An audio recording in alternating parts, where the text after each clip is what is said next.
الله أكبر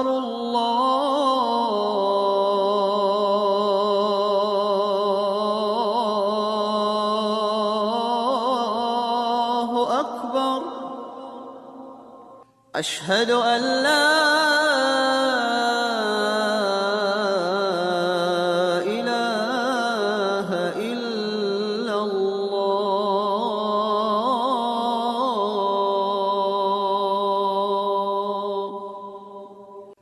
أشهد أن محمد رسول الله Assalamu alaikum wa rahmatullahi ta'ala wa barakatuh. Nam, alhamdulillahi rabbil alamin, ar-rahmani rahim, maliki yawmiddin. Iyyaka na'budu wa iyyaka nasta'in, ihdinas siratal mustaqim, siratal ladzina an'amta 'alaihim ghairil maghdubi alaihim waladdallin. Nam, alhamdulillah.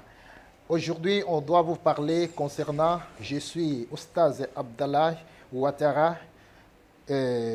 Aujourd'hui, je vais vous parler concernant les 5 piliers de l'islam. L'islam comporte 5 exigences fondamentales. Les 5 piliers de l'islam, ce sont les devoirs que tout musulman doit appliquer. Gros plan sur chacune des obligations rituelles. Tout musulman a le droit d'apprendre et de pratiquer ces 5 piliers parce que l'islam est bâti par les 5 piliers. Les 5 piliers, la première pilier est la profession de la foi. La profession de la foi est le premier et le plus important. Et la profession de la foi, l'islam qui signifie soumission. Soumission à un seul Dieu. Et vient du mot paix. Soumission, ce qui veut dire, c'est soumettre à un seul Dieu. Et pratiquer ce que Dieu veut.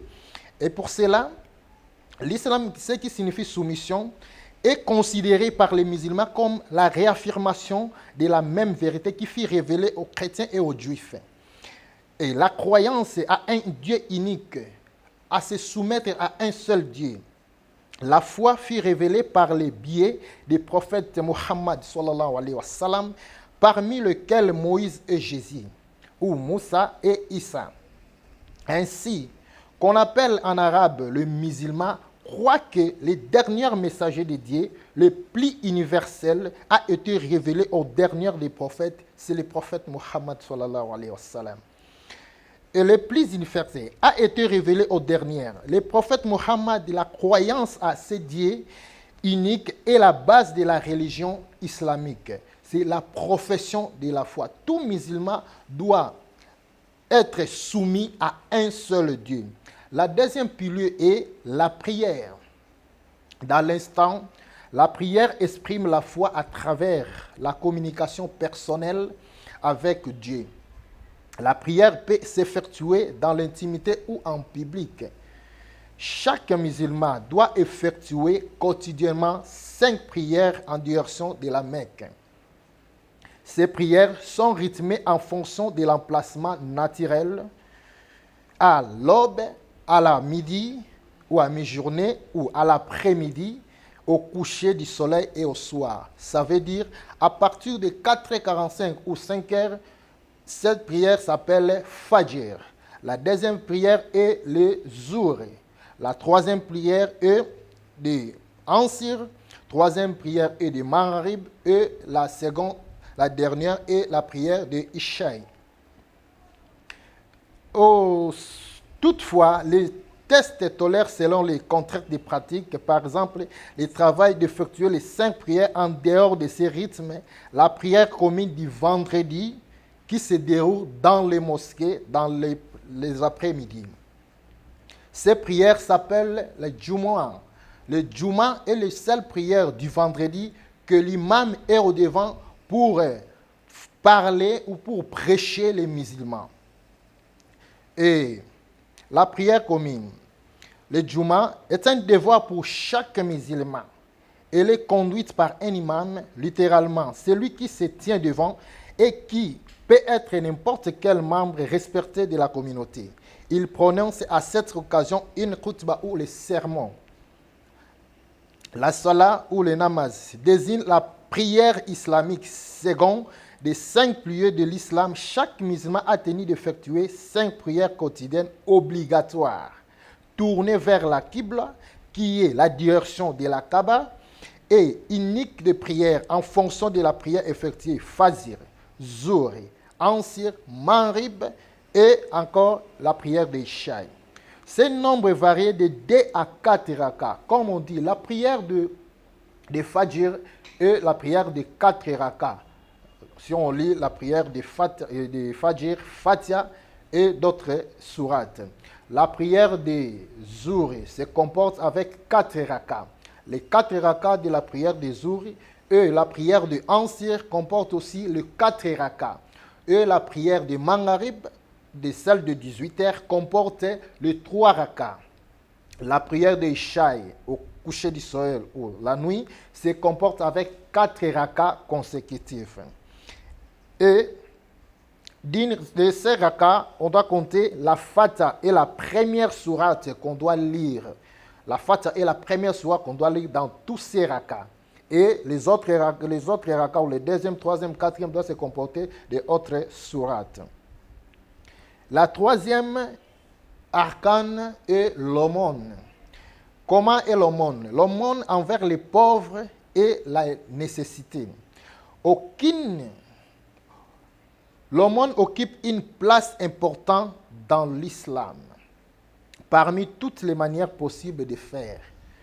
Parmi toutes les manières possibles de faire l'aumône, la plus formelle consiste à payer un impôt, ce qui s'appelle les zakats. Les zakats, l'un des 5 piliers de l'islam, le montant de la zakat que doit verser une personne est un pourcentage de la fortune ou de sa fortune. L'impôt est ensuite réparti entre les pauvres, mais il peut également servir à l'aider aussi d'autres membres de la société dans les besoins. Ces zakats-là, on est en train de donner les zakats plusieurs fois au cours du Ramadan. Dans la fin du Ramadan, on est là pour donner 1/10 de nos richesses, et même les autres donnent les zakats des graines de maïs, les haricots, tout qu'on sort.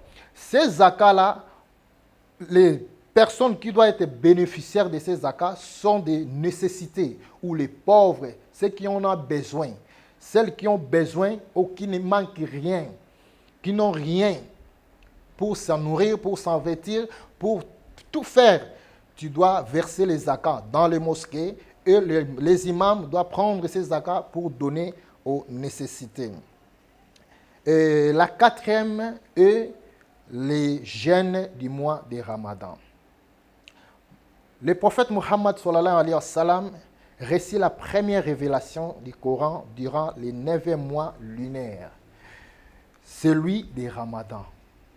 Le 9e mois lunaire, c'est le mois de Ramadan. Lorsqu'on compte à partir du 1er mois Muharram jusqu'à 9e mois, le mois de Ramadan, on fait les Ramadan, le jeûne. Ces mois possèdent donc une signification particulière dans l'islam. Chaque jour durant les mois de Ramadan, les musulmans jeûnent du lever au coucher. Ce qui veut dire de 4h45 jusqu'à 18h15, 30 selon l'heure de votre pays. Ils s'abstiennent de manger et de boire. Tu ne dois pas manger pendant ce temps, tu ne dois pas boire, ni parler de mauvaises paroles, ni être en distraction, ni écouter la musique.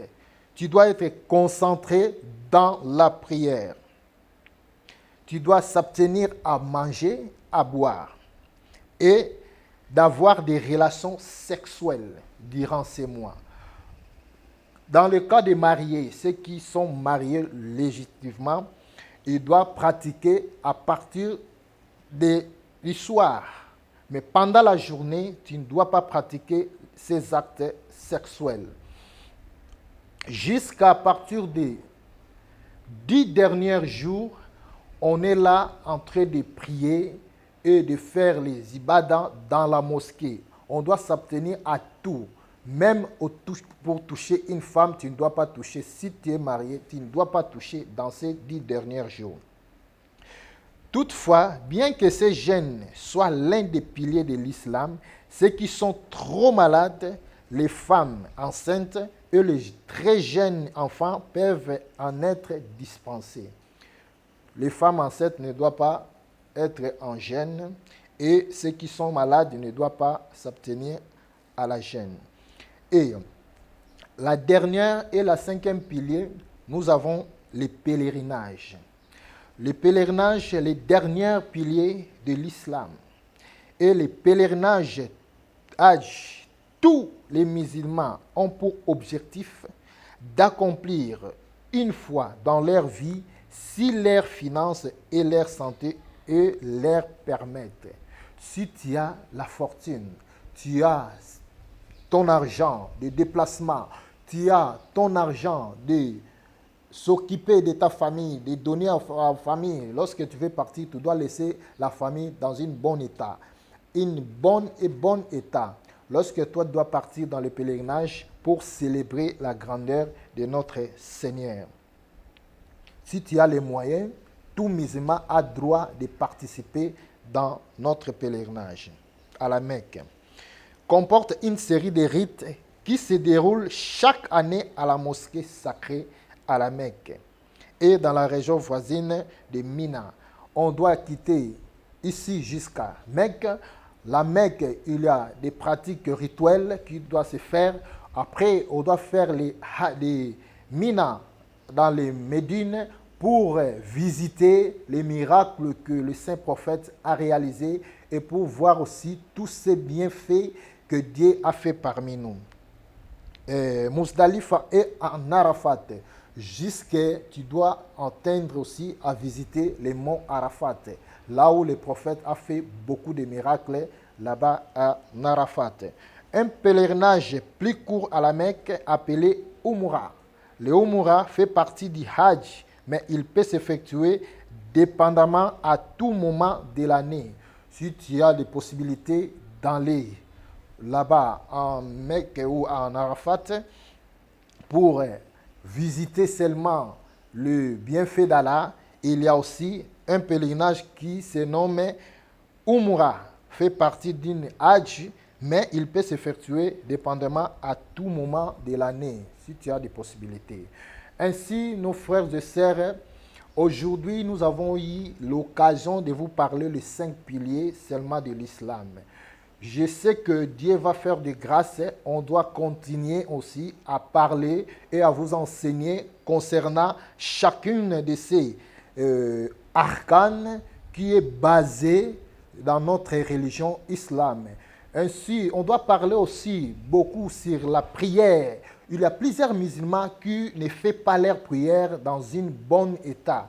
Ils font la prière comme ils veulent. La prière est un rituel, tu dois être en contact avec toi et notre Seigneur.